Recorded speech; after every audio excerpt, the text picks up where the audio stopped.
be the glory. Grand rising, a walk Indian nation in America. Salute Nestorian king, men, clan, mothers, farmers, fisher folks. Cause we fisher folk. Grand rising, free people. To God be the glory.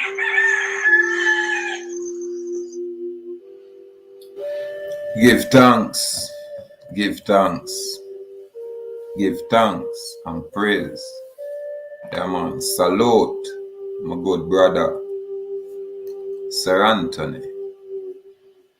Grand rising, free people. Yeah, man. To our God be the glory, to the Most High Creator of nature. Be the glory. Give thanks. Came across this information. Me and a few brothers did a reason the other night, and with a look at this document. And I decided I'm gonna just bring it forward. Just another catalog. Emancipation. When full emancipation came in 1838, a system that had been tried and tested in the Caribbean since the 16th century came to an end. Slavery had within itself the seeds of its own destruction, whether because slaves resisted it, alternating with accommodation, or whether the emergence of a new style capitalism rendered slavery obsolete or incompatible with British industrial society, or whether the merging of philanthropy with evangelic religion helped to frame an ideology that was antagonistic to slavery. So you can find this information on the Jamaica Information Service, that platform. I may always use a government of Jamaica platform when I bring forth this kind of information. That way, we are using the very information that is being presented, so them can't say we are come with our own philosophy or anything like that. Now we are talking about a system, a political system,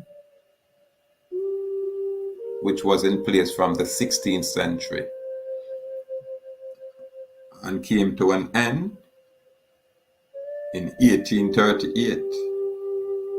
So I guess it's safe to say that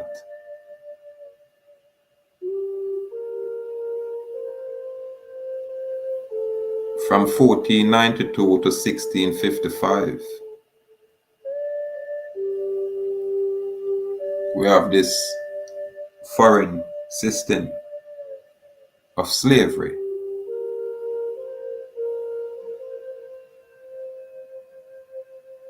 And we have to ask ourselves this question. With this word emancipation, that would suggest the setting free or the freeing of a group of enslaved ones. So this thing happened in 1838. However, we still have to ask the question, are we truly free? That's a basic question.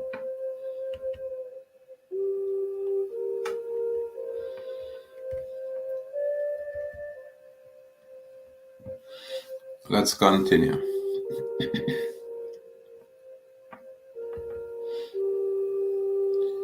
Yet, whatever the international dimensions of emancipations, the reality was that within the Caribbean, the planter class remained opposed to emancipation.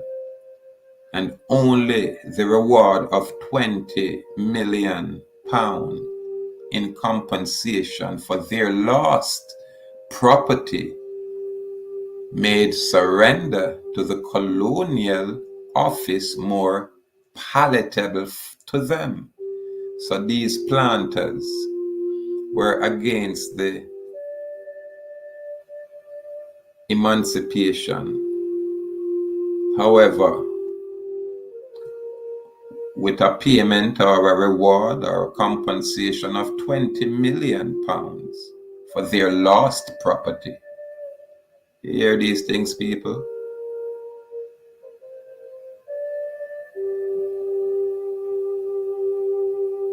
So who are these people I'm consider slave? Got to be us, eh? And who are these planter class? Who are these planter class?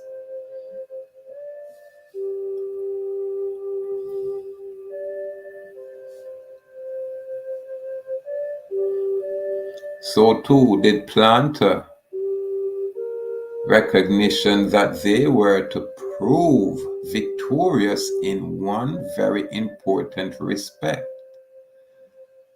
The slave was legally free, but the structure of slave society remained unchanged.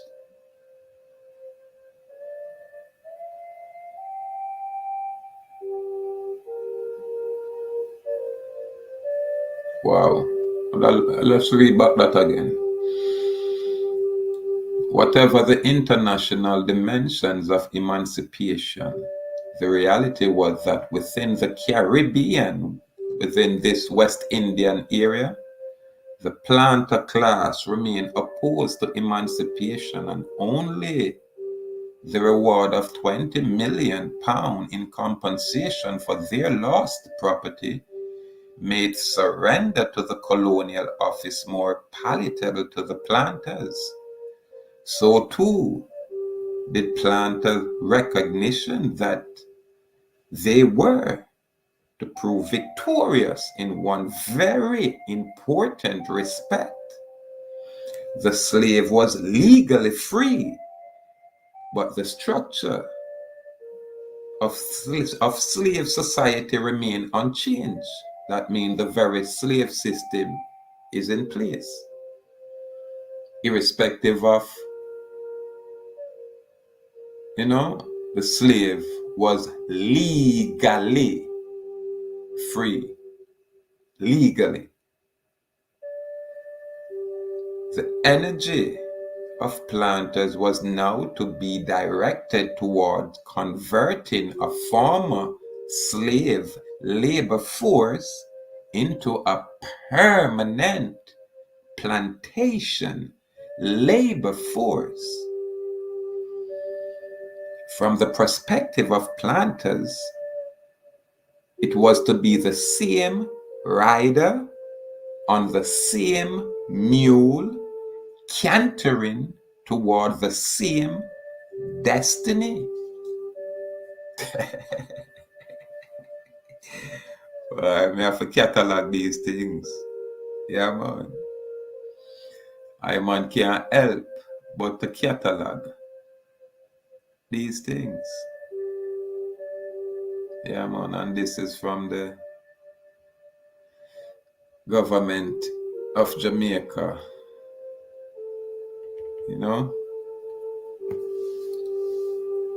Platform. As I have noted elsewhere, the social system rested during and after slavery on the assumption that superiority or inferiority of social position were physically or philosophically congruent or harmonious with superiority or inferiority of race.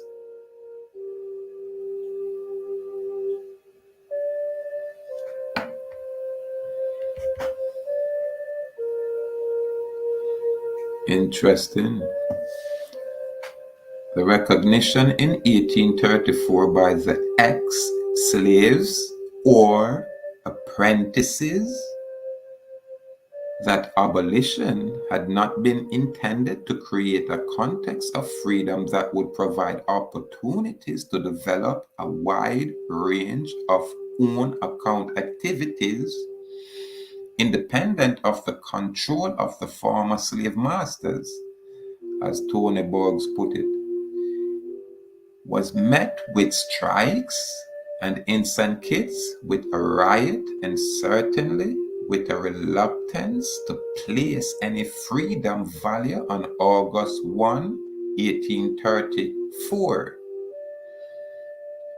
The point emerged in the oral historical account of Kenneth Bryan, the skepticism of the ex-slave who saw August 1, 1834 as a hoax that they fear would be repeated in 1838. For the ex-slaves, 1838, not 1834, was the year of decision. When 1838 came and they were free, they were reluctant in accepting freedom because they believed it was another rumor like what took place in 1834. And while 1838 was to be full free, the experience of the future generations of black laborers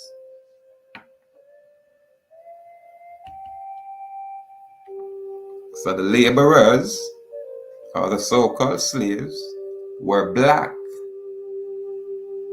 The experience of the future generation, I'll bring this thing up at top. You guys can check it out and read it for yourself. You have to excuse my butchery of these words, but as me I read, I kind of, take myself back to that time. And I just find it, interesting. The experience of the future generations of black laborers was to be what Burchell Whiteman had noted, a long twilight of unfulfilled hopes.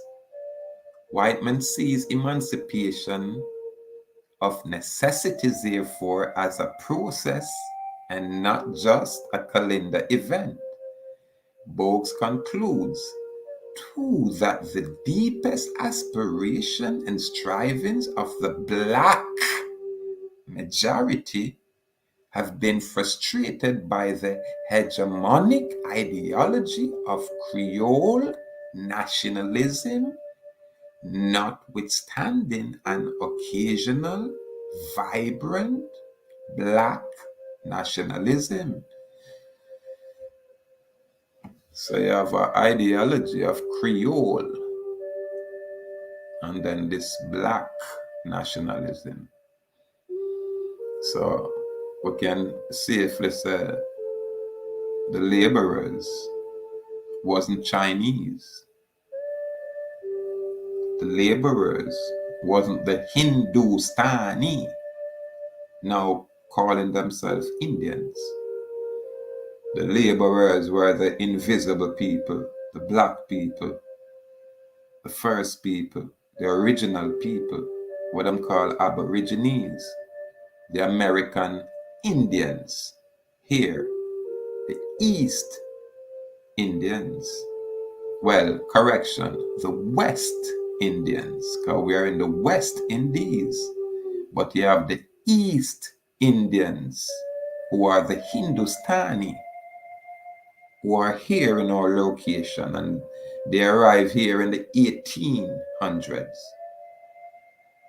When you talk about Indian, people will look at those guys and say, hey, those Hindustani are the Indians. However, we as a people, to be unambiguous with us, so we are the original people here. We the original so-called black people of this hemisphere, put it that way.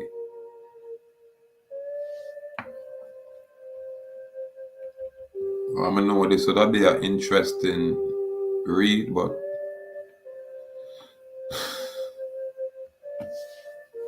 let's give thanks. The planters had an interest to protect the ex-slaves, an interest to advance.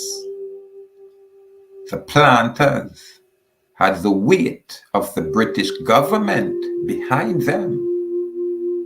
The ex-slaves had nothing but their ambition, labor, and their power to withdraw those labor. The planters' power, no, the ex-slaves' power was never sufficient to enable them to fight successfully against arbitrary taxation, anti-squatting legislation, high rentals for prime land, unavailability of land, and low wages which remain static for close on 100 years after emancipation. It's more than 100 years now. As Borges note, the content and interpretation of freedom means different things given time, space, and context. While Whiteman emphasizes the long-term constraint on the ability of the new generations of ex-slaves and their children, Borges places the issue squarely in terms of an evolving elite ideology which, whether we call it the pro-slavery ideology as Gordon Lewis does, or Creole nationality that Borges call it, has had the same effect: the long-term defeat of the principles of freedom as defined by the ex-slave and their descendants. Racism, partly concealed by the legal system of slavery itself, became a major force in social control, and along with, very interesting read, racism, partly concealed by the legal system of slavery itself, became a major force in social control, and along with that, a pointed display of arrogance toward most manifestation of non-European culture. Thus, emancipation carried out from above to preempt a more devastating upheaval from below reflect the planter class's narrow conservative interpretation of emancipation as legal freedom. For the whites of Jamaica and elsewhere where slavery had been abolished, the challenge of emancipation consisted in organizing production around free labor while keeping alive the spirit of inequality that had marked the plantation system. Let me tell you.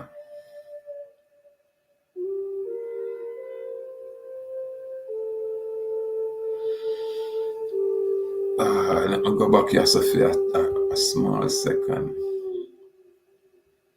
Pro-slavery ideology or Creole nationalism.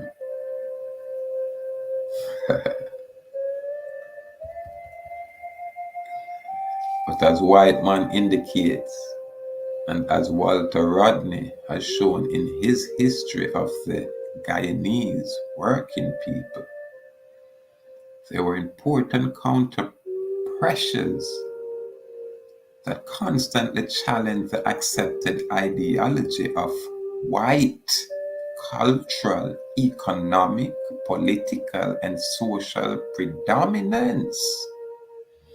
In Jamaica, the drifting of ex-slaves toward the hinterland and the highland, where the plantation had never taken root. Oh, good, beautiful. Look at this.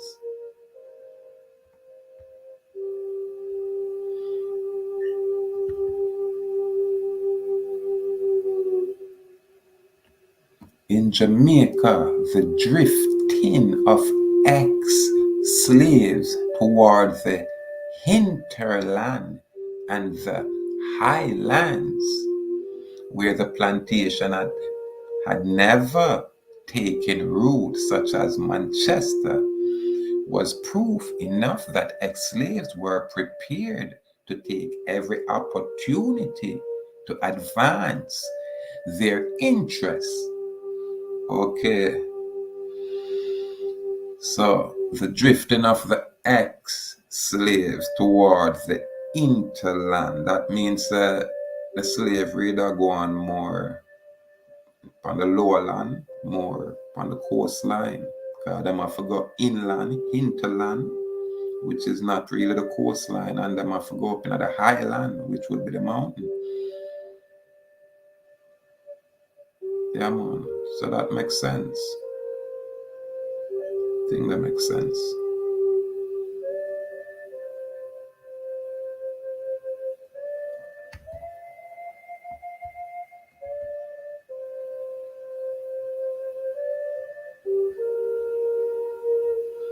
Just as important was the historical complementarity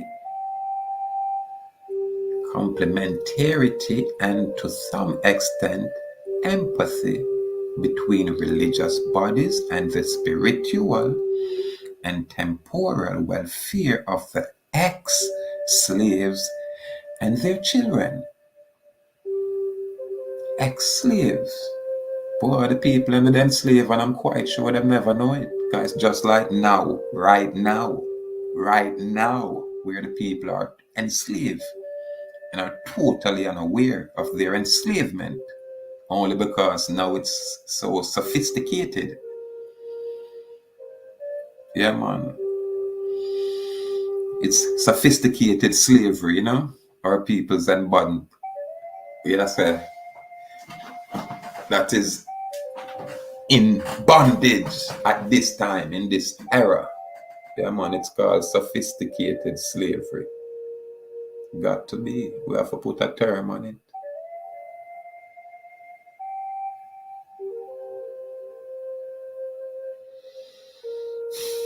Listen to the wording. Just as important was the historical complementarity and, to some extent, empathy between religious bodies, that's one, and the spiritual, that's two, and the temporal, that's three, welfare of the ex-slaves and their children.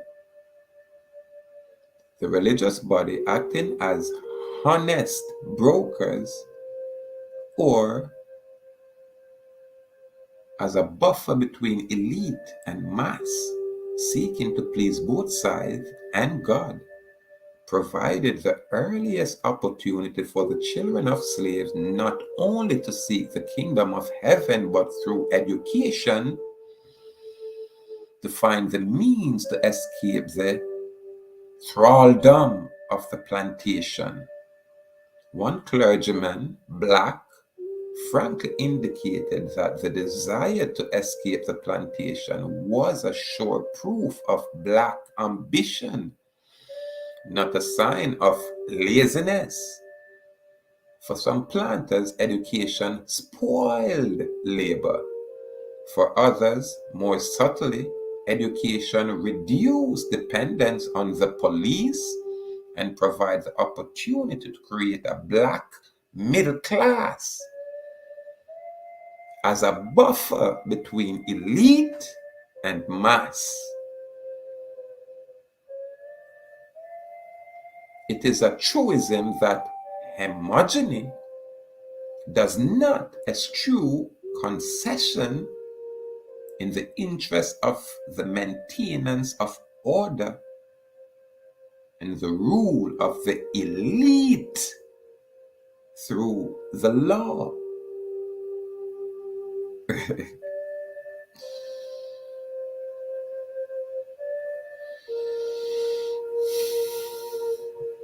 Interesting. I hope my people get a chance to look at this kind of information, because sometimes them kind of chastise us through when I read, and if we do read, we don't read with no comprehension, and if we do read and get a little comprehension, we become distracted and we not follow up on these things. But it's a step-by-step process, so we just catalog this basic information. Yeah, man. Emancipation. By the end of the 19th century, positivism and social Darwinism had penetrated the consciousness of both the white elite and an emergent black middle class. And the black middle class is there to be a buffer for the elite. And you'd call the peasants the poor. So the middle class is that buffer, you know. An emergent black middle class that wavered between acceptance of white cultural hegemony and the rejection of mass culture. Rejection of the mass, which is the peasants. And the use of the same ideology to define a black position, to explain black progress or lack of it, and to analyze the relationship between Africa and blacks of the diaspora. In the white ideology, Africa was backward in all respect. In the black ideology, Africa's backwardness was accepted, but Western ideas that they had thoroughly learned would help remove the backwardness and bring Africa back into the mainstream of world civilization. Man. Wow. Right now we in a world civilization and we are look at the chaos. I guess even our people will consider civilization probably indoor plumbing. That's what probably I consider civilization, you know. And when we go into the store and buy some Chinese toys for our children, opposed to make them use milk box, you know what I mean? And hose with wire hanger and make them own toy, you know what I mean? Get board and saw board and nail up board and make them own skate. We don't have no kind of creativity no more. You know what I mean? Anything we want, we just go purchase it in a store. And all of what we have purchased, remove with natural instinct, remove with creative instinct, and put we in a dependent state where at every turn we have to look to someone else to provide for us, to secure us, to take care of us, to defend us. We were conditioned that way.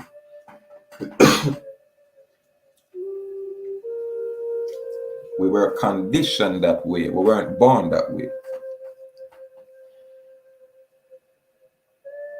Theophilus schools declared, if the freedom had been settled on small plots of land at the time of emancipation and had schools been erected in a few centers for instructing them in agriculture, the British taxpayer would have been saved the grants in aid with which from time to time they have assisted the West Indian colonies. So the British taxpayer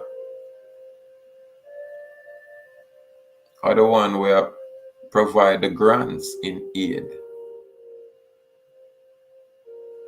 to the West Indian colonies, to the West Indian colonies, to the West Indian colonies. So we are the West Indians, people. So when you hear we say we are American Indian, then that's who we are. So the writing them talk about them West Indian colony, and we are in the West Indies, right? That make us West Indians. And we are talk about this era, this timeline. We not talk about 3,000 years ago, biblical time, when them probably would have called we some kind of lost tribes of Israel. But the same people. Different brand, different terms, different delineation, different monikers, change of names. But we are that same people. We have always been here. We can't talk about nowhere else. We have to defend right here.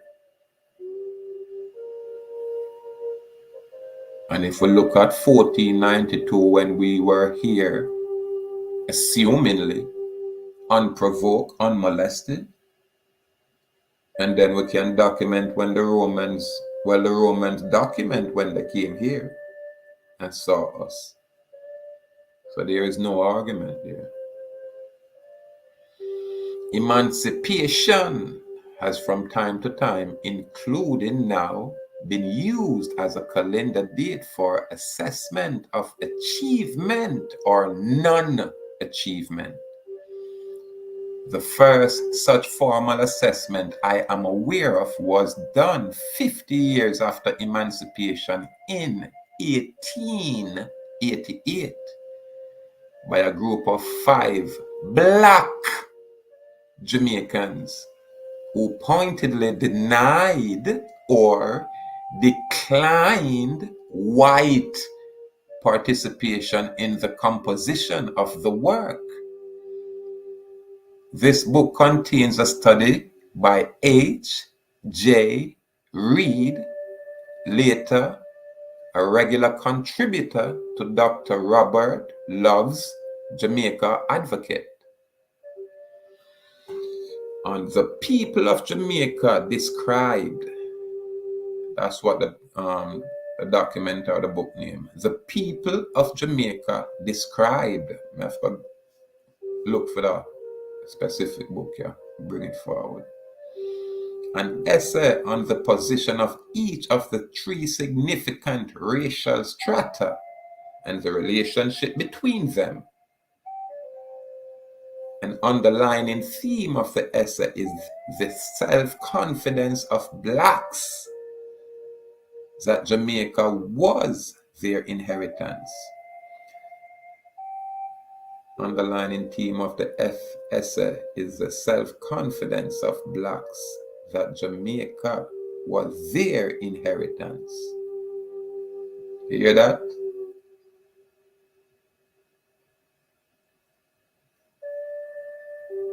The man them write an essay called The People of Jamaica Described. First me I hear of that, so I have to bring that forward. And the underlying theme of that essay is the self-confidence of we as a people, we the original Americans here, that this island was our inheritance, not belong to no Britain. But the blacks' achievement had been restricted by the system. What system is that? And the moment, you see the concept where we as a people had, we know so this is our land and we are defend our land. You know what I mean? Because we know this is America, this is not Britain, this is not Europe, this is not Morocco. What changed from this time? in the 1800 to now. You want me to tell you the biggest change? The Pan-African Union, the Pan-African movement. They're starting to remove our people from this location and attacks that will come from Africa. Hence, you see all kind of foreign people now are scrambling in my place and I make claim. And I assume and I presume superiority over we as a original people that all of these foreigners come say. So I stay consistent with my information. I am non-African. You understand? And we not have nothing to do with them doctrine of Christian discovery and conquest. This is why I remove myself or move away from this Christianity. And this is I personally. I have nothing against the people who choose to practice. Absolutely nothing. This is just I personally. Yeah, man, I'm not bother work with their religion. What is it? Re meaning again, legions. Yeah, man, our legions derive from. The Most High move with hosts, and his adversary move with legions. However, the Most High is the superior authority, superior power. Because even the adversary need permission from the Most High to exercise his force or his, will. But true power derived from the Most High, creator of nature. Yeah, man. So the read there is a really interesting read. Only true when we are read, we look through things. We not just a look on things. And it is interesting. Yeah, man. An underlining theme of the essay is the self-confidence of the American, the true original American, that this island, Zamayaka, now called Jamaica, is their inheritance. But the black achievement had been restricted by the foreign colonial system. The contribution of Reverend Dingwall placed Africa at the center of the black Jamaica experience. You see where it starts? Exactly. The contribution of Reverend Dingwall placed Africa at the center of the black Jamaican experience. Who is this Reverend Dingwall? A third essay was defiant, using the ideological category of social Darwinism and evolution. He concluded that the struggle of the blacks for survival had honed and toughened them to the extent that their survival was assured. Blacks were developing and growing, not a stagnant and declining race. Interesting. You notice them I emphasize who you consider blacks. It have nothing to do with no other kind of people here. Absolutely nothing. It not say about the East Indian. It not say nothing about the Chinaman. It not say absolutely nothing about these foreign men. And listen, at this time, you hear them I say? We are say this is our land. No. Reverend Dingwall placed Africa at the center of the black Jamaican experience. A third essay was defiant using the ideological category of social Darwinism and evolution. I guess Dingwall concluded that the struggle of the blacks for survival had honed and toughened them to the extent that their survival was assured. Blacks were developing and growing, not a stagnant and declining race. Give thanks.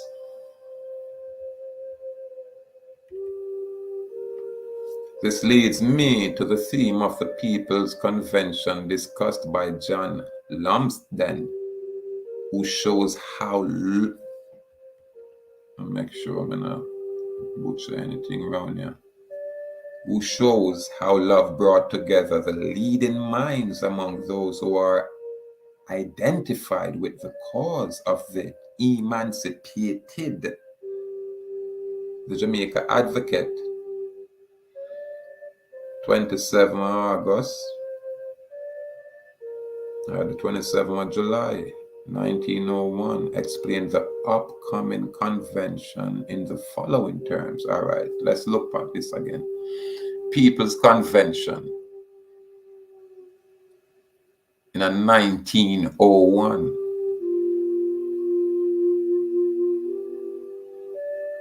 So 1888 was 50 years. And from 1888 to 1901, ones and one still an advocate for these things.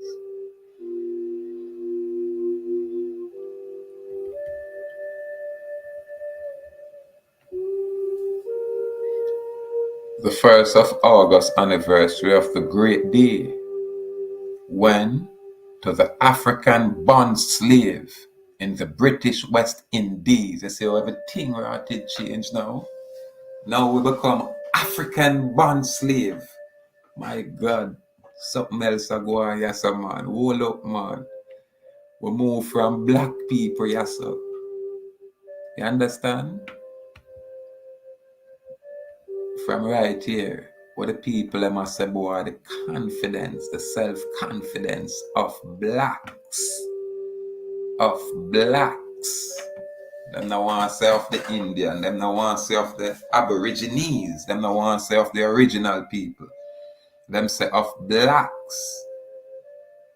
That Jamaica was their inheritance. Our place. Inheritance? We might talk about inheritance. That sounds like some biblical term, man, because it's only a specific group of people get land in the earth. And it's only them alone have them possession there as inheritance. Now, when I hear no yard man talk about inheritance, when I hear our people talk about these things, our people are about repatriation. And that is the subtlety of the synagogue of Satan. Them give my people an illusion. You get me? Carry my people by the rivers of Babylon and have them a weep for a foreign land.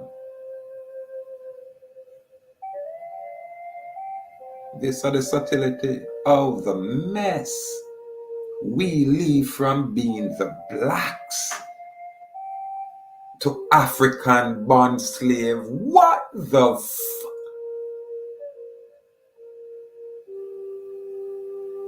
So you see, we have a few things for research, you know. We have a Dr. Reverend Dingwall. This brother here come and put Africa. I don't want to disrupt this thing. I mean, on my next browser, I could have just put it on the sidebars, but I don't want back and forth. But we have to go look into Reverend Dingwall.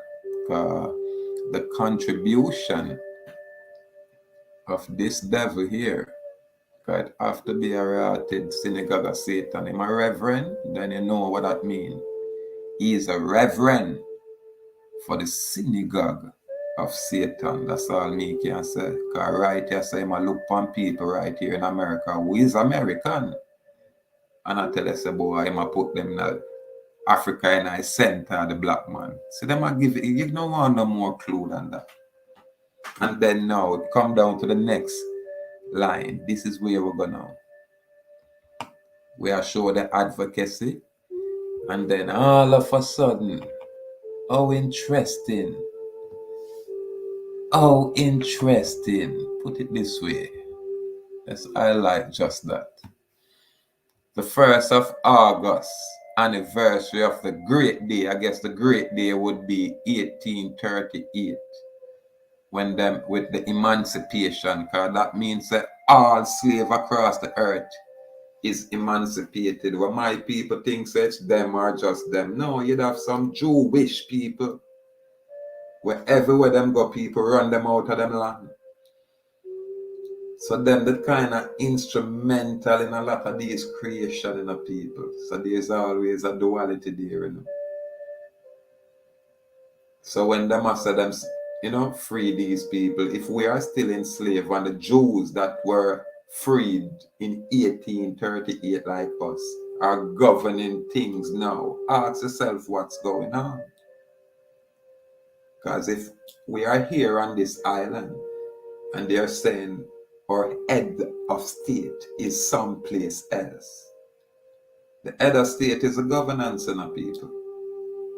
When you say you have a so-called body politics saying them are good, they're only the puppet.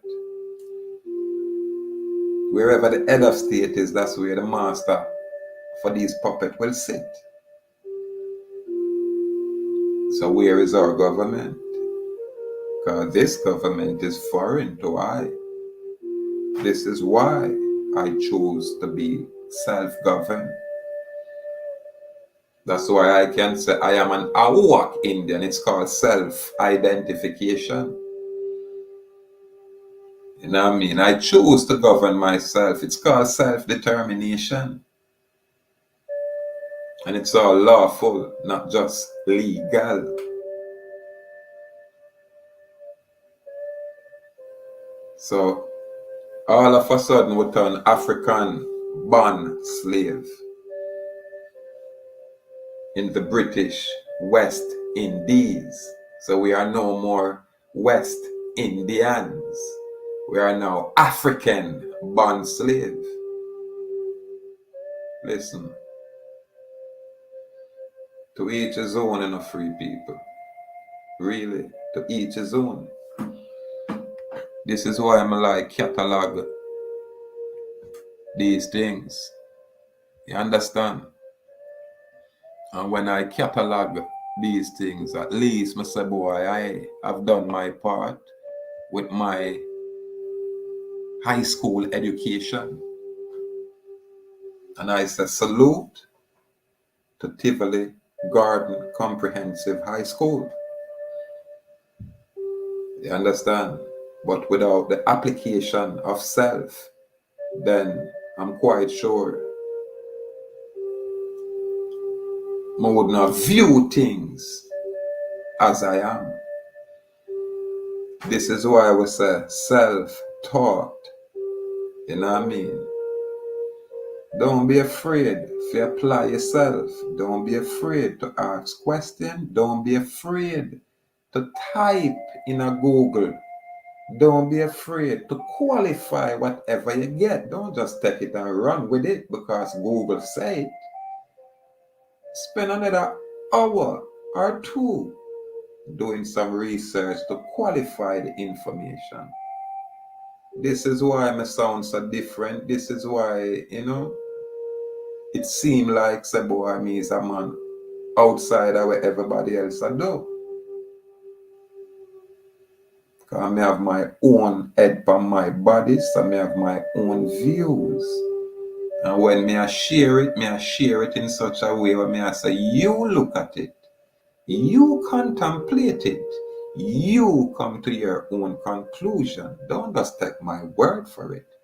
I'm just here to shine light on the information. That's it.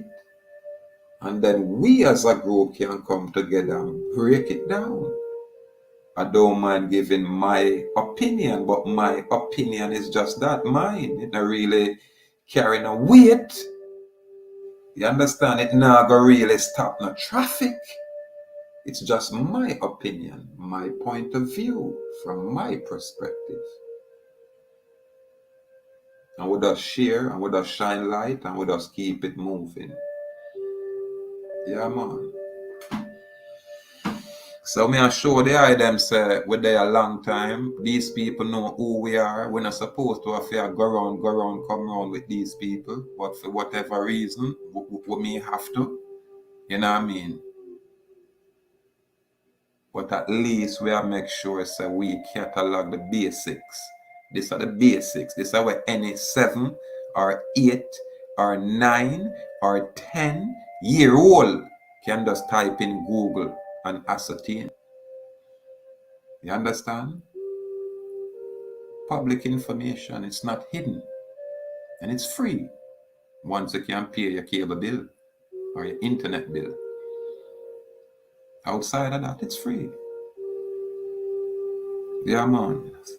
The 1st of August anniversary of the great day, which is 1838. That's the great day because some Jewish people get liberated. But the real people who are enslaved was not. We weren't. Or probably we did, but we, nobody never tell we. I would still never believe it, according to the writing here. But I know a set of people that were expelled from all places on the earth, find refuge here in our land, and then find liberation, emancipation. Yet the very people who are here, where all y'all foreigners come say, wanna still oppressed. Because a man like me would choose to say, hey, I am free, and me a travel. And then some man with big gun can just choke me down and take one of my things and put me through all kind of things for over 2 years. Only for know some correct and lawful and godly in my trad. You understand? Yet me just hold my ones and say me go and step. Because truth will always be truth. Anything will come against truth is the adversary thereof. Where African bond slave come from here, Jamaica, because this is a government of Jamaica, information service. So you say, now we have to start challenge this government of Jamaica for have them start, you know what I mean? Give it some full disclosure on some of them kind of thing, you know, and remove and change and correct some things. Your statutes, your policies, your codes, those things are not law. Here on the island, I travel now with what you call the Charter of Fundamental Rights. And you know what I did with that specific document?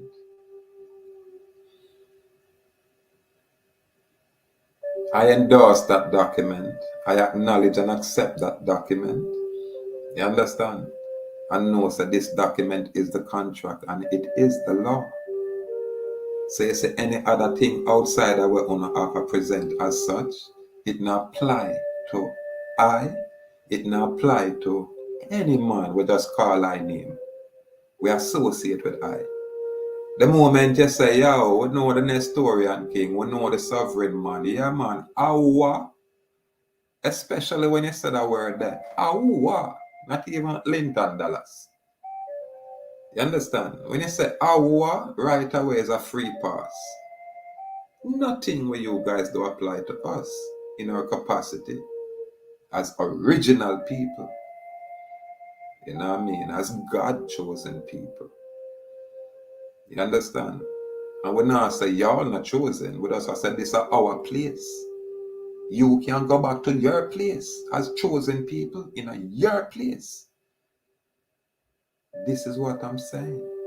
These are the distinction I'm making. Yeah, man. We're not African here. So not care how great Africa is. This is America. And we are American here. Specifically, our walk here. This island For I, it's called Zamayaka. You can call it whatever you want. You have that right. You have that right. So do I. So this place, Zamayaka, now called Jamaica, by foreigners. By foreigners. By foreigners. These are the distinction, people.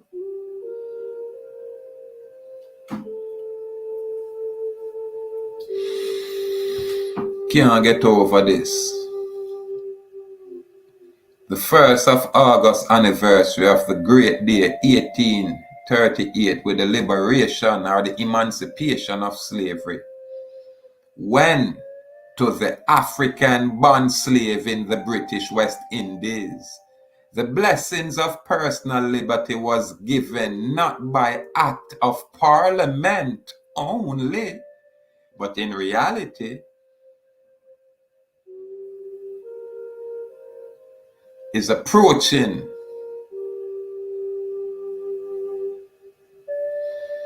So, when I comprehend that part, they must say the blessings of personal liberty was given not by the act of parliament only, but in reality is approaching.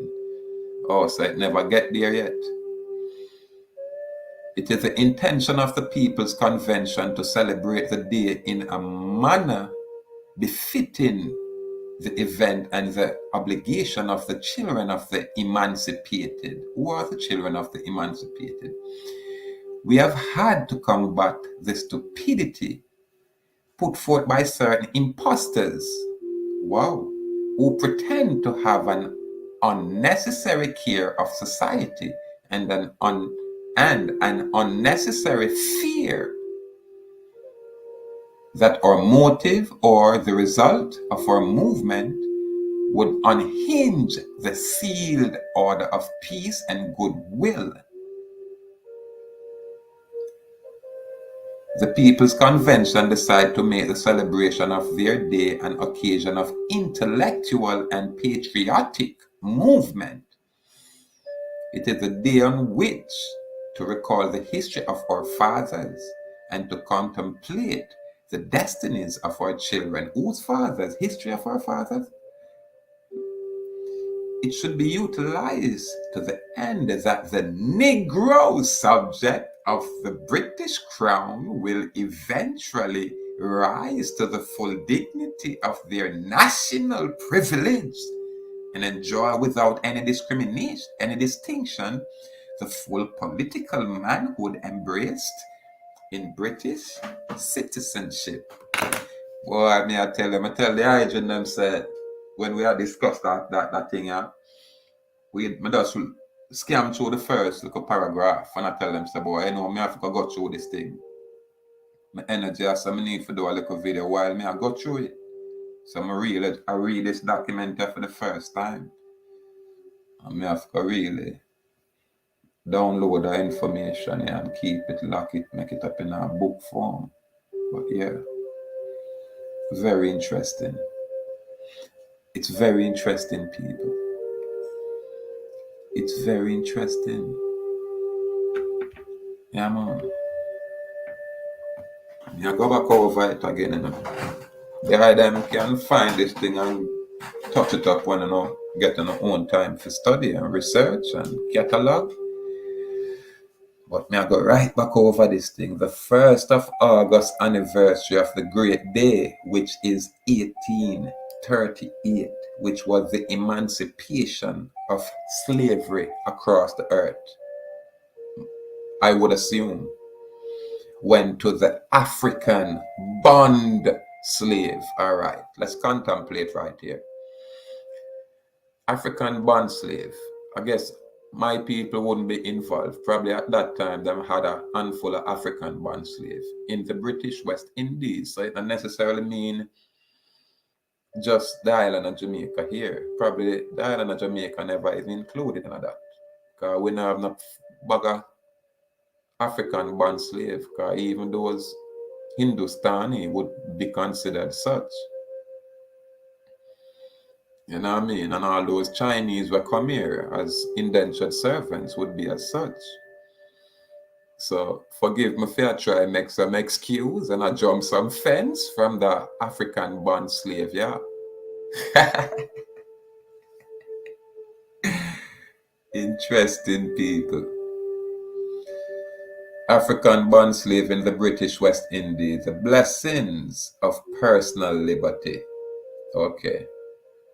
So we now have personal liberty. Was given not by the act of Parliament only, but in reality is approaching. So our personal liberty is not been given just by the act of Parliament, but it's coming. It's coming, my people. It is the intention of the People's Convention. Who are the people? I have to look up this again. The People's Convention to celebrate the day in a manner befitting the event and the obligation of the children of the emancipated. Children of the emancipated. We have had to combat the stupidity put forth by certain impostors. Who were these impostors? Who pretended to have an unnecessary care of society and an unnecessary fear that our motive or the results of our movement, what was that movement at the time? That definitely wasn't a Rasta movement. This was not no Rasta movement. This was not even a civil rights movement. You understand?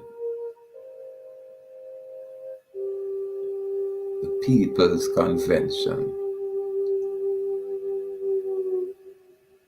Anyway, that our motive or the result of our movement would unhinge the sealed order of peace and goodwill. The People's Convention decided to make the celebration of their day an occasion of intellectual and patriotic movement. Why occasion of intellectual? Right, let's let them take out a whole heap of people, yes, sir, in the brethren. And then the patriotic, them still remove the peasant, because if a intellectual thing, this the peasant not really involved. Because the peasant not really reached the intellectual level yet. And patriotic, it could not deal with us. Tough to deal with the British people. And so we'll look at a little subtle duality here. But again, I'm on view a little bit different, you know. The People Convention decide to make the celebration of their day an occasion of intellectual and patriotic movement. It is a day on which to recall the history of our fathers. The history of our fathers. Whose fathers?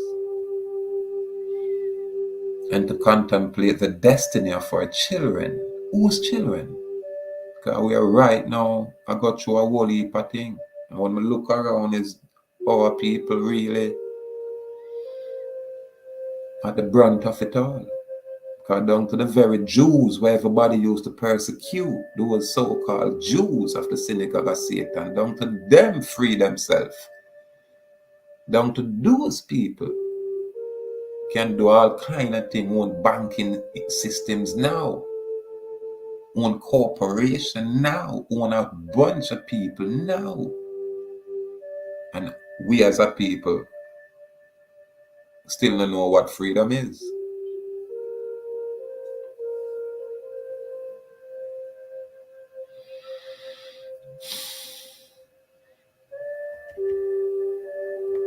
It should be utilized to the end that the Negro subject of the British Crown will eventually rise to the full dignity of their national privileges. You see this? Who are these Negro subjects? Them just finally start out. So when all some Chinese are going like them are under pressure. It don't have nothing to do with uno Chinese. Period. It don't have nothing to do with nobody else but us who they call the Negro.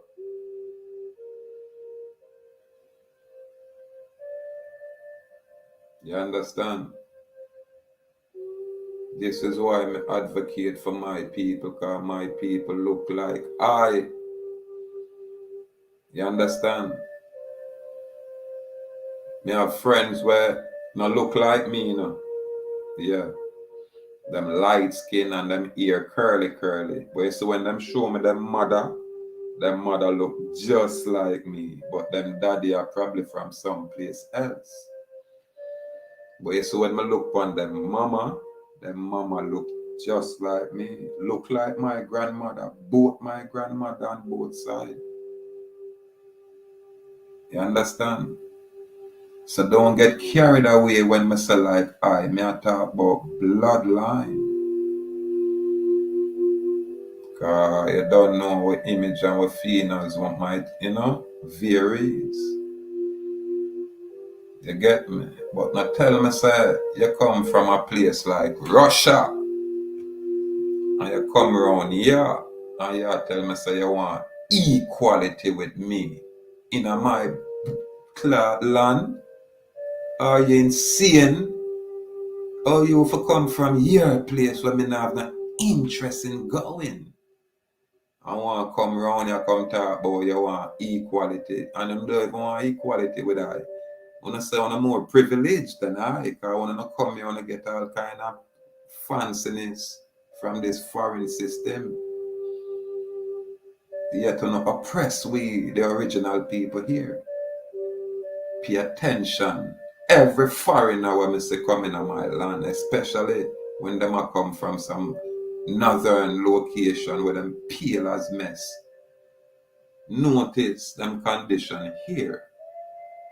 It's always way above the people what them consider peasant, above the original people, what them call black people.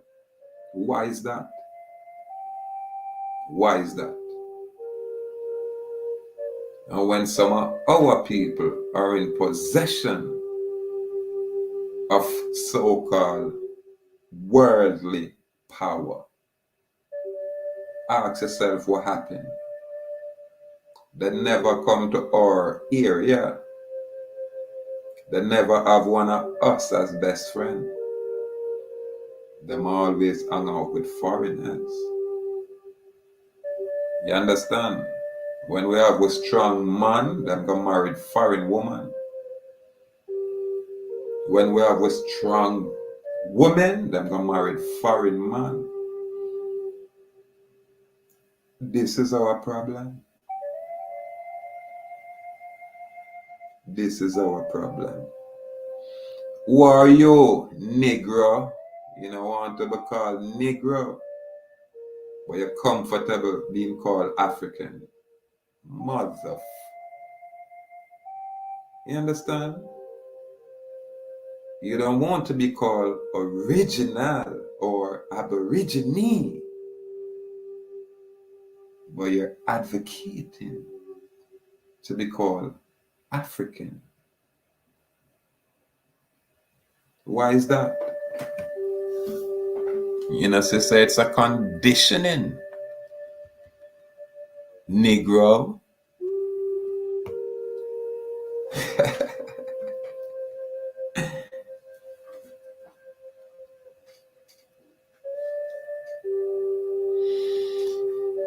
It should be utilized to the end that the Negro subject of the British Crown will eventually rise to the full dignity of their national privilege and enjoy without any distinction the full political manhood embraced in the British citizenship.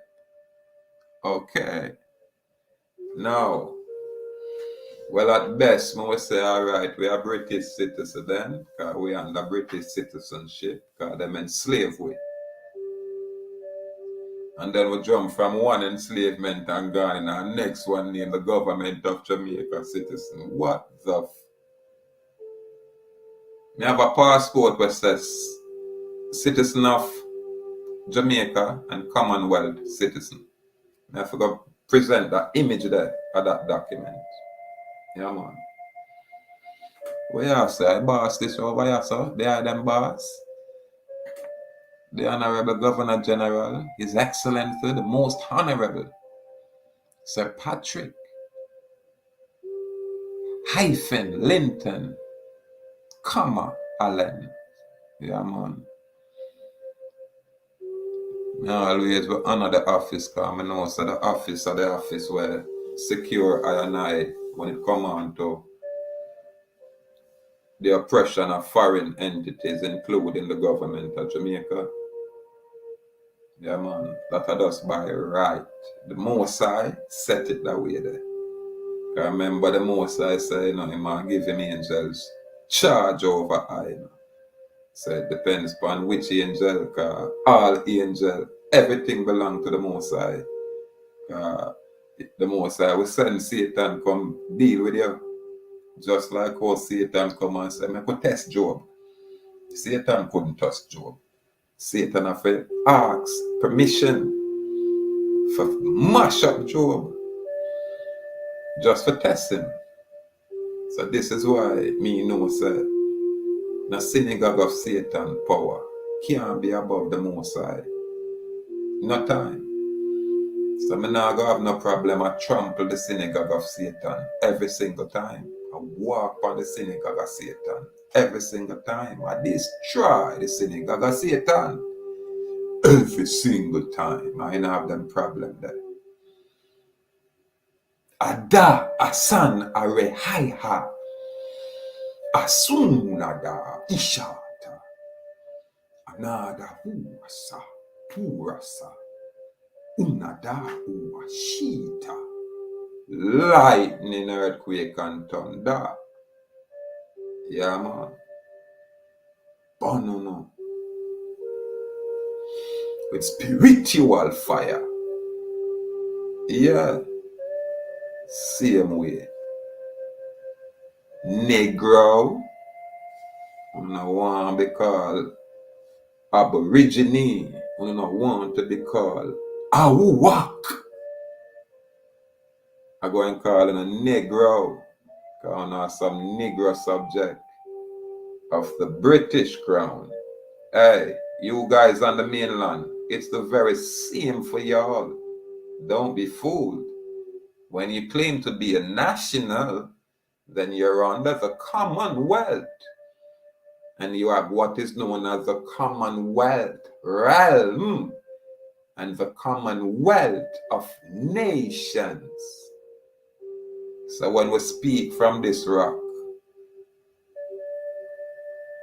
there's a ripple effect across the earth. Yeah, man. Don't be fooled by us being a mustard seed platform. Yeah, man.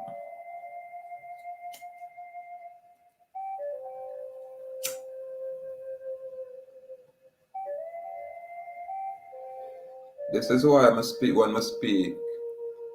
I don't need necessarily a brag. Because I'm the outside of the corporate body politic. I place myself outside that jurisdiction and put myself on my ancestral land. This is how free I am. Yeah, man.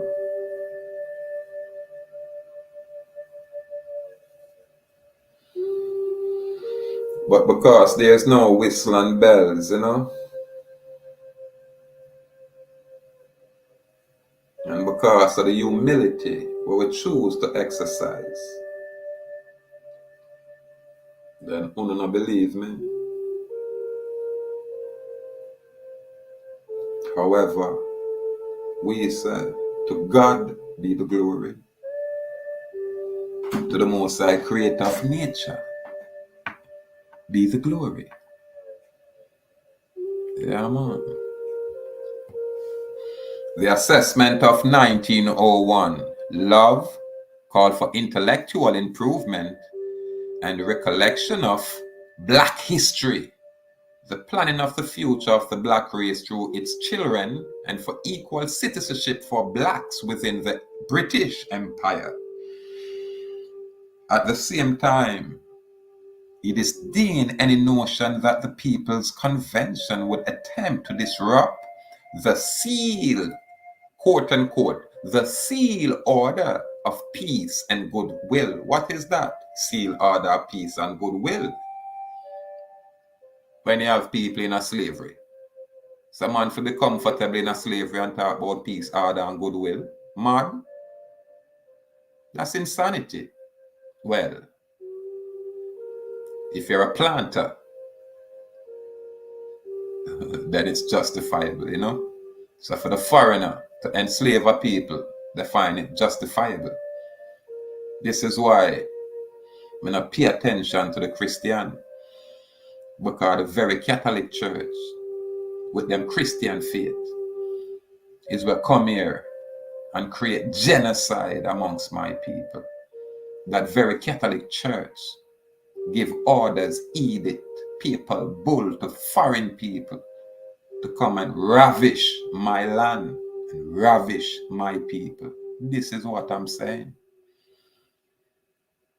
This is what I'm saying. When I say my people, it's only because I identify with a specific or a particular group of people. When I say my people, it's not being conceited or, you know what I mean? Not like that. Yeah, man. It's the relation. You know what I mean? It's the identification of such. Because the Chinaman hear me speak, him know me not speak to him, you know. But probably what me I say makes sense. And have truth tonight, we bring life. But the Chinaman know when I say my people, it don't have nothing to do with him. That's why a Dr. O, a Chinese psychologist from a place named probably Malaysia. You understand? Because them are all Chinese. When you see them look like that, them all mix up that way. You understand? Him know me and a fame people. And him in a position for oppress people like us. When get them kind of psychological training there, this Dr. O, you know how much people this man have locked up in a captive for political reasons, people. Only because me experienced that mess. If I never experienced it, I couldn't say it. This is what the foreign system does. It places foreigners in positions where, hey, listen, I remember when there GP and we have the very first meeting after about 3-4 weeks, after a month in that facility. That's the very first time, after the kidnapping, because it was a kidnapping, absolutely no contact I had with the outside world. Well, not formally, I should say. No contact formally. You understand? The Tower Street Adult Correctional Facility, Correctional Center, did not provide immediate contact with your people because they took me from court. I'm quite sure my learned friend, Chief Judge Chester Crooks, did not send a notice to my location saying, hey, I order Mr. Dallas. Mr. Dallas, I have no problem with your delineation or delegation. It not apply. Mr. Dallas to psychological evaluation, and he's going to be held in the General Penitentiary, formerly called General Penitentiary, which is an adult correctional facility, for 45 days. And we will put him through trauma. We will put him through turmoil. We will torture him physically and mentally. And we will see if he can stand it for 45 days.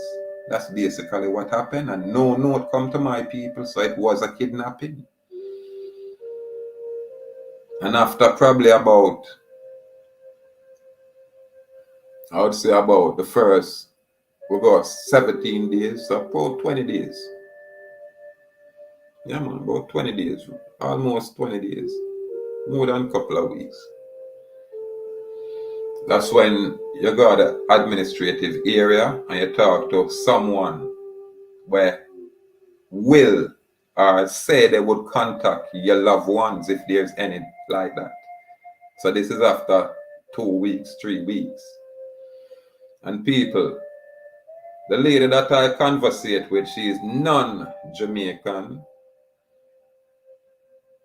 This is an African lady. You hear my people? An African woman. It's be a foreigners them having some location for oppress us as our original people. Be foreigners. A lot of foreigners, my people. Them people don't care about us. Period. This is why I'm show respect to my chief judge, Chester Crooks. Total respect. All when him give me 45 days. Why? Because I know what it is, I know it political, and him know and him maintain his honor. And this is why I show complete respect and honor to the Honorable Chief Judge, Madame Madex. Yeah, man. I respect these people, you know why? Because them people is my people. I guarantee if me'd have resident magistrate Edward, that little holy woman from Trinidad, that girl there would have give me some time, all when me not forget time, and she not gonna care about no appeal because them are not our people. Me not no respect for them, period. That's why I deal with she like that. Because that's the first judge me enter on this. Oh man. I sit down in the court. I take judicial notice of the activities of the court, and this lady was a named R.M. Edwards, a big fat Indianish so-called Hindustani woman. She talk to the people them like trash. She behave and conduct herself like trash. And then my name got called very first court. It's a 2019. And this woman had talked to me like me a trash. People, I just return the favor and disrespect her in her court because she asked me for Linton dollars. And me I tell her, I say, boy, here is an affidavit of claim attached to this birth certificate, this Linton O'Neill dollars, because that is the entity you can deal with. Here it is. Woman, get quiet. You want me to prove my name? Whoop! My world passport in them court, in them face. Here it is, Linton O'Neill. You can't tell me how, what. You can't. All when you kill me. So you have some of these people when are off our people. When them behave out of pocket, my people, we have to get at them and push them out of office. From you no Negro, from you no Awak, from this land, Zamayaka. Be careful when you come work. Be careful when you come work and find it okay to oppress our people. That have to change. So I have respect for my public officials and them know that. Not care how me a chat. Yeah, man. And all of them, come tell you about the one them were rude and the one them were me were born. You have a next brethren. Maxwell. Yeah, man. Them man that me I forgive them respect. And them man that as judge, I rate them. You have some ones where I rate. I not talk about them personal and private life. I can't get involved, but I talk about on a professional level. Yeah, man. I have some people at the traffic court of Jamaica where my officers them. You have some traffic court officers where I rate and respect. Yeah, because them are my people. They're employed by a foreign system. Yeah, man. You have a sergeant down at the traffic court. Everybody know him. Respect them, man. There. Brown man. No, you know what I mean? The ones them know him. In a film little office round for them little section. Yeah, man, you have some ladies in there. Madam. Yeah, man, couple of them. Respect. And we're not talking about the countless police officers out there where we come across and we say salute. We're not talking about the warders them where we say salute. And we still not left out prisoners where we can meet along the way. We have some brethren where them youth the royal and them lock well, but a royal warrior. One in particular, salute my king. Yeah, man. And I can't call your name, my brethren, because you're out there. Yeah, man. Salute me elder, because they're elder for you. Yeah, man.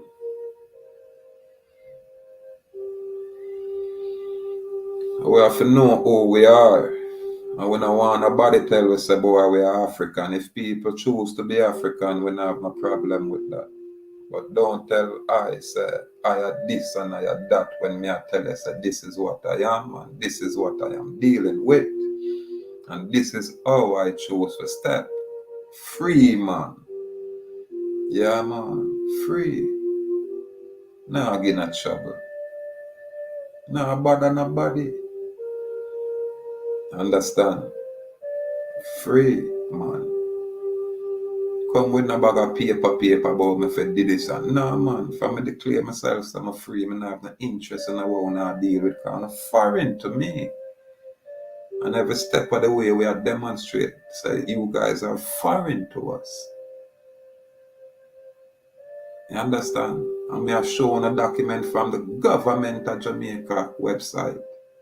I feed them information me have shown what them know.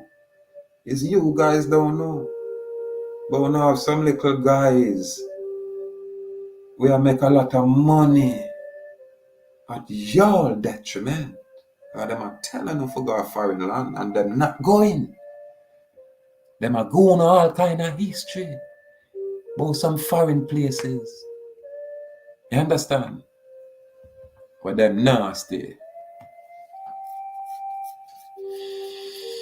Anyway, the assessment of 1901 Love Call for Intellectual Improvement, the recollection of Black history, the planning of the future of the Black race through its children, and for equal citizenship of Blacks within the British Empire. So on to my empire. What kind of equal citizenship in a British Empire? And Britain can go on with them empire and keep that man and allow it. Simple. At the same time, he disdained any notion that the People's Convention would attempt to disrupt the seal order of the peace and goodwill. Brenton's research into Trinidad's 1888 Jubilee 1888 Jubilee leads to a comparable conclusion that the event would infuse pride in the West Indian people of African descent. Where that come from? Pride in their progress since 1838 and pride in their race. It would help to destroy false feeling of shame and inferiority deriving from the slave past, as well as prove to the detractors of the race that West Indians had indeed advanced morally, intellectually, and materially since the degradation of slavery. See that? Since the degradation of slavery, now we have advanced morally, intellectually, and materially. That's what them said. Furthermore, the celebration would not be calculated to make whites feel guilty or to worsen race relation or to divide the society. Then why would we care when an oppressor wants to say? This is the problem. You can't come in on my land, enslave me, wipe out so much of my ancestors, and then I come tell me, say, boy, when me I deal with my freedom, I must be concerned of your feelings. Mother, are you insane? When I care about your feelings, then what if we decide to return the favor and a wall and everywhere we soon and a decapitate you? You know that rather that? We not care about no oppressor's feeling, man. When we are say, boy, we are dealing with freedom. We not apologize to no oppressor. We will always be humble with our people who have been misused, who have been abused, and who have been conditioned to hurt us. We can't forgive them. I can forgive them. I will apologize to my public servant, especially when we don't have knowledge. Now when we attain the knowledge and I say, see it, our people. Yeah, man. All when you're working for that foreign system, you're my people. You're of I. Not all of y'all. This is why I make the distinction. Because as Chinaman, we don't necessarily show me love. Because I know Dr. O is not Negro. So Dr. O tell lie to keep me in a prison. And Dr. O will tell a whole heap of other lies to keep other people when they're supposed to be in prison. And Dr. O is a foreigner. And when I was in general penitentiary, I have yet to see a Chinaman in my prison system. I forgot to ask the prisoner them if them ever seen a Chinaman in a prison. Really? That's a good question. I've never seen a Chinese. Hey, me I try pre, me walk up and down. Me go play ball. Me see all white man in my Jamaican prison. White man, you have a white boy walk up and down with a white shirt like him a church type of man. Them say he must have killed him wife or some shit. But I sit down to windows in a Chinaman in a prison. And me I try, me not see no Chinaman. People, man, them have to tell me if you don't know any Chinaman there in a prison. I go call and check.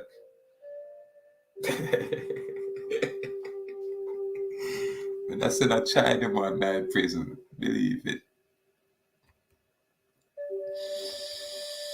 Well, me I tell them deal with our people harsh, you know. Yeah, man, it would help to destroy the false feeling of shame and inferiority deriving from the slave past. What slave past? I want to give you a slave past, man. And I just have the people them a work on sugar plantation and now pay them nothing.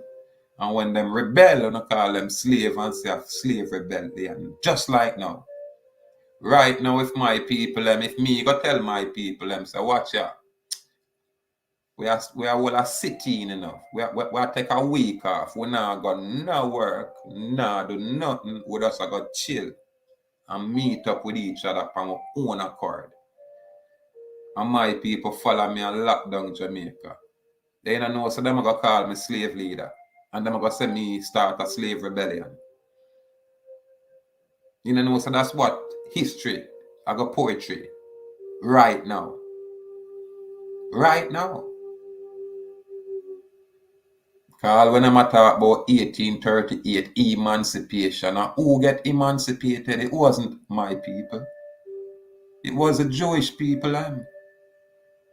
The so-called Jews of the synagogue of Satan, and them benefit more so from emancipation. Go, look, don't take my word for it.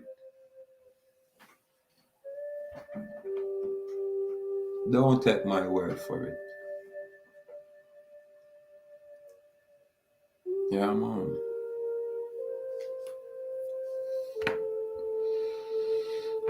May I tell you, yeah. In 1893, Love had advocated the inclusion of August 1 as a holiday on the grounds that the date had tender association for our people.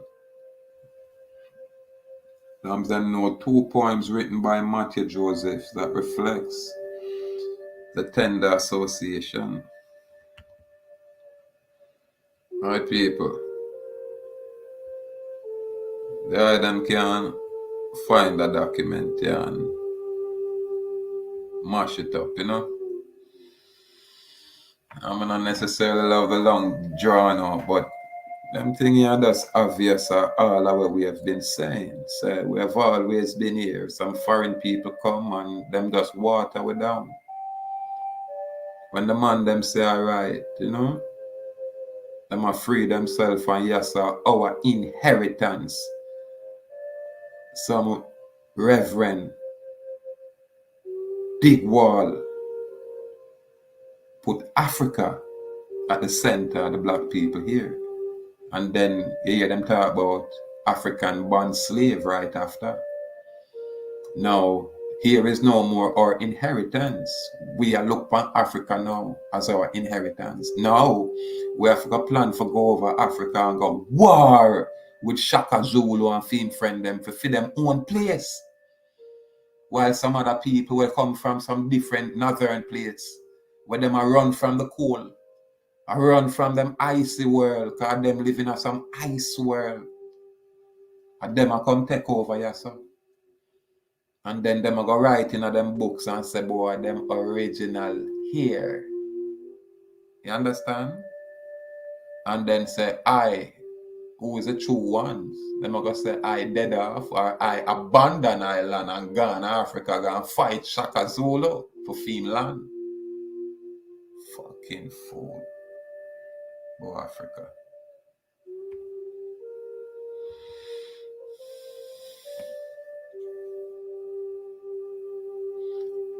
A methodical assessment of the progress was spasmodic rather than continuous. That means on and off, on and off, on and off, you know. The People's Convention proved unable to sustain itself. Well, from it now, no backing from the British Crown, it now can't sustain itself. We have in the 2-volume work of Theophilus Scholes a critical evaluation of the progress of blacks, or indeed of the meaning of emancipation, for scholars whose volumes appeared between 1905 and 1907, timeline 1905-1907, the chains of slavery had gone, but the hands of the free man continued to be bound by the law. Love had referred continuously to class legislation and by racial prejudice. So the chains of slavery disappear, but the hands of the freed man continue to be bound by laws and by racial prejudice. The People's Convention had discussed such issues as women's rights, the abuse of Jamaican migrant workers, the use and abuse of flogging as an instrument for the elimination of paradial larceny. Scholes and Reverend C.A. Wilson, always have a reverend in I think, after him, tackled directly the issue of concentrated landholding in the hand of white minority as one of the primary modes of restraint on the progress of ex-slaves and their children. So I like the fact where some of them reverend here lobby on behalf of the people, you know, but may I tell you, We have to do some more search in the people who really are advocate for us. You know what I mean? And see if that's really the case.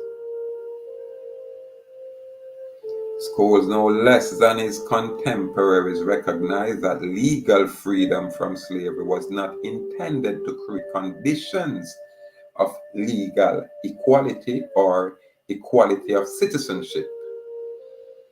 For Scholes, the later Marcus Garvey and the Pan-Africanist, emancipation was not only a local but an international process that identifies the spiritual emancipation of blacks with the political emancipation of Africa. Princes shall come out of Egypt. Ethiopia shall soon stretch out her hands to God. Then watch, Psalm 68. Princes shall come out of Egypt. So what? What is Egypt?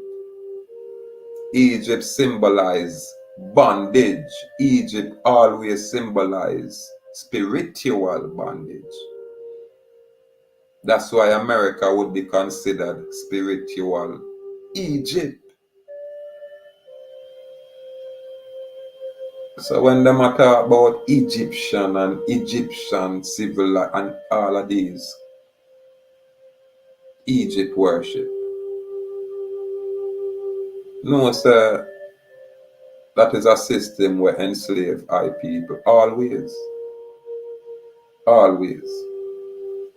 So when it wasn't called Roman, it was the Egyptians at the time. It was the Assyrians at the time. It was all of these foreign ones at one point or the other.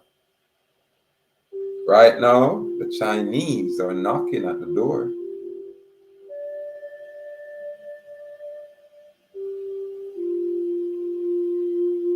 Yeah, man.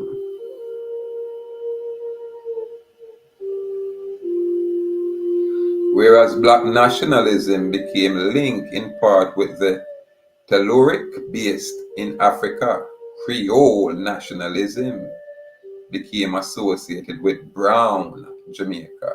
What the mess is that? J.H. Reid had noted the intense nationalism of brown Jamaicans who were quick to point out that as a group they were in contrast to white and blacks, the genuine product of their Jamaican soil. Blacks, the genuine product of the Jamaican soil. It was a narrow nationalism focused on the island, but was to succeed ultimately in overriding black nationalism and international. What?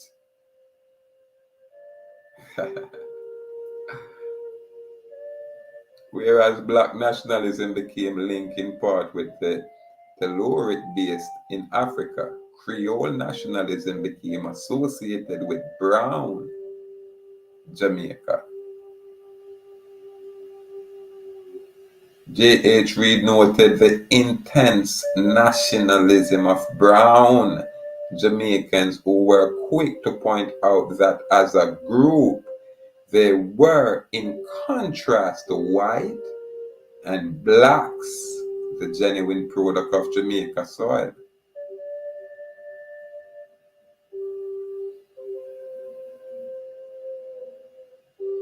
Them say it was a narrow nationalism focused on the island, but was to succeed ultimately in overriding black nationalism and internationalism. For one thing, there was not a unified black ideology.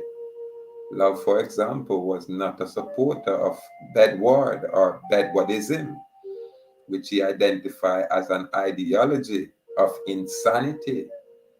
And Garvey, despite the impact of his views on Rastafarianism, did not give unqualified support to Leonard Howell and his successors.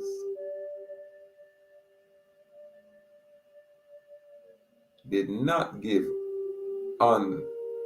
unqualified support to Leonard Howell and his successor. It is probably true as well that black middle-class thinking merged at several points with Creole nationalism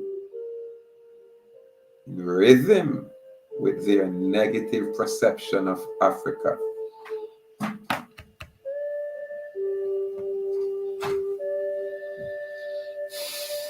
Since black middle-class nationalists accepted ethnic identification with the black laboring class, but drew cultural distinction between blacks who were Europeanized in culture and those who were not.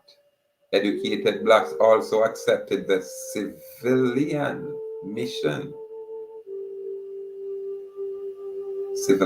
mission.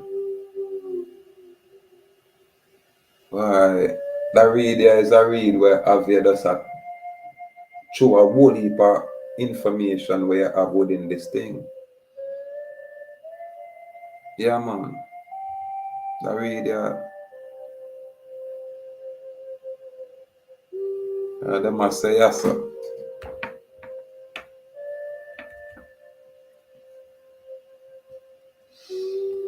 For one thing, there was not a unified black ideology. Why can't we have a unified black ideology? Because we are chop up all over the place. It's only the most I gotta bring this thing together, but at least we can talk about it being unified. For example, was not a supporter of Bedwardism, which he identified as an ideology of insanity. You hear that? And Garvey, despite the impact of his view on Rastafarianism, did not give unqualified support to Leonard Howell or his successors. It is probably true as well that black middle-class thinking merged at several points with Creole nationalism in rhythm with their negative perception of Africa. So, and we alone, well, we have a negative perception of Africa with us, so we are non-African. Since black middle-class nationalists accept ethnic identification with the black laboring class, but drew cultural distinction between blacks who were Europeanized in culture and those who were not. Educated black also accepted civilizing mission, a vision that saw a vital relationship between black progress and cultural and technological Europeanization. Just as in 80s, social distinctions sometimes corresponding to economic distinction were made between the ancient libres and the newly freed. So, who would be these ancient libres? So, too, at the time of emancipation in Jamaica, distinctions were made, as Beretta notes, between those freed on the 1st of August, niggers, what the mess is that? And those who had purchased their freedom earlier. The Rastafarians, emerging as a movement in the 1930s, were unable to identify with with Emancipation Day, since liberation was linked not to the August 1st Declaration of Freedom, but to the repatriation and resettlement. Then that me I tell you, man, somebody usurp this mess, man. Somebody usurp this mess. Yeah, man. The Rastafarians emerging as a movement in the 1930s. That's when Rastafarians start. Were unable to identify with Emancipation Day, since liberation was linked not to the August 1st Declaration of Freedom, but with repatriation and resettlement in the secular or holy heaven of Ethiopia. Then that fuck up the thing, man. Them little so-called scholar, yeah, man. And them so-called scholar, yeah, you know.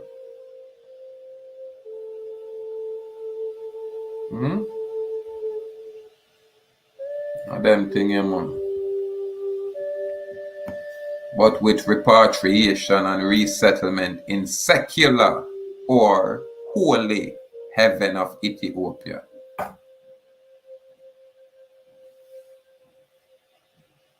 Unable to sing a song of freedom in a strange land, the Rastafarians continue to sing a song of captivity by the river of Babylon. And that we are talking about, man. Secondly, brown Jamaicans saw themselves as their counterparts had done in Haiti, as the inheritors of white Jamaica. If for blacks, the brown of the island would have become their Irish.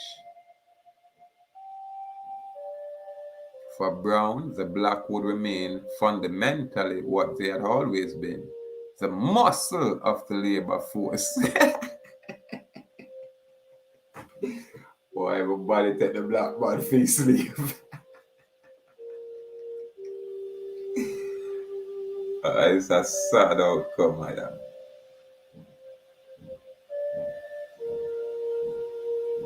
You see, if the Rastafarian movement did not pay attention to the emancipation of all slaves and acknowledge that as their liberation, then probably the movement would have a more solid ground to stand on. Even here on this island, boy, would have really effect a change across the earth, because Rasta created round here. So when the world talk about what Rasta is, yes, it starts from. The trick is that somebody derail or mislead the movement from being a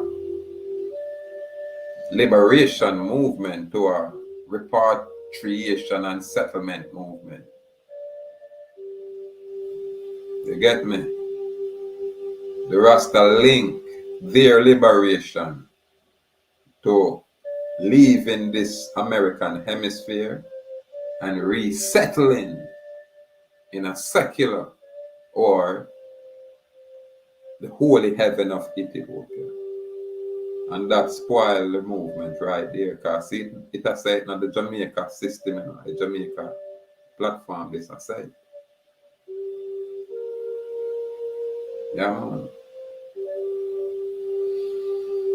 And unable to sing a song of freedom in a strange land, the Rastafarians continue to sing a song of captivity by the river of Babylon. Secondly, brown Jamaicans saw themselves as their counterparts had done in Haiti, as the inheritors of white Jamaica.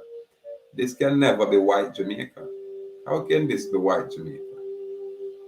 You understand? This can never be white Jamaica. Because no white never exists here before 1492. And the British don't know nothing about here until 1655. Yeah, man. It is clear that whether emancipation was celebrated or not depended on social interpretation of its meaning. And it is true, as Nettleford, I guess I'll rest Nettleford this now, was noted that both the jailer and the jailed needed emancipation. In our actual historical circumstances, whites did at first participate in celebration of emancipation, but partly in order to use emancipation for didactic purposes. As Higman's note, the 1st of August soon came to be seen by the elite, anxious to maintain its control over the labor force. Oh, we not talk about the 1st of August and all of these things. We don't know nothing about that. Anxious to maintain its control over the labor force at an excellent occasion to tell the ex-slave how they could best use the boom of freedom. Clearly, a Bahamian governor quoted by Bridget Brereton in this volume was speaking with this principle in mind when he said, "It gratifies me beyond measures to see how well you have merited the great blessings of freedom by your habits of industry, sobriety, and general propriety of demeanor. Allow me to address you as a father, speak to his children, and let me entreat you to teach your children by your own example the value of time and of patient industry, to tell them that the Almighty expects us all to work either with our heads or with our hands, and to impress upon them early in life the principle of loyal devotion to our gracious sovereign, and of perfect obedience to the laws of the land they lived in." Gracious, sovereign. So what them not say to the Most High Creator. Impress upon them in early life the principles and loyal devotion to our Most High Creator of nature, which is our sovereign. Yeah, man, and perfect obedience to His law. Yeah, man, which is the law of the land, all lands. Yes, boy, I think my day are too long, I get paid for this, man. But I know the information is such where, you'll have to catalog this thing. And I work my sharp people, Just take it up. Yeah, man, just take it up, man. Because the intent is clear, The intent is crystal clear that especially we here in the West Indies, known as West Indians, now called Caribbean, and for the set apart people on this island, we know as Zamayaka, now called Jamaica. The specific group, our work in their nation. For us, we say gratitude. It's just step by step. We just bring forward this information. That's emancipation. Whose emancipation? You know what I mean? Yeah, man. Because if August 1st, 1838 is the day of the emancipation of all slaves, then why are we still in this condition? That's my only question. However, I give thanks for I freedom, for I free dominion, and for I free domain. I give thanks for the freedom of I people and for all people across the earth. Yeah, man. Step by step, people. The brave may fall but never yield. We say bold and brave, firm and strong. Got to go. Well, not really have to, but I choose to wrap it up. Yeah, man. The item can, Check it out. Emancipation, Jamaica Information Service, the website. You can just go through it and,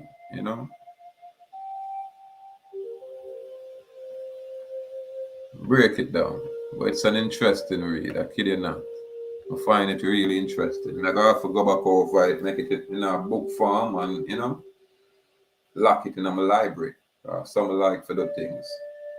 Any kind of essay, manifesto, anything, document form, you know what I mean? Add it to my library. Gratitude for the time, people. Step by step.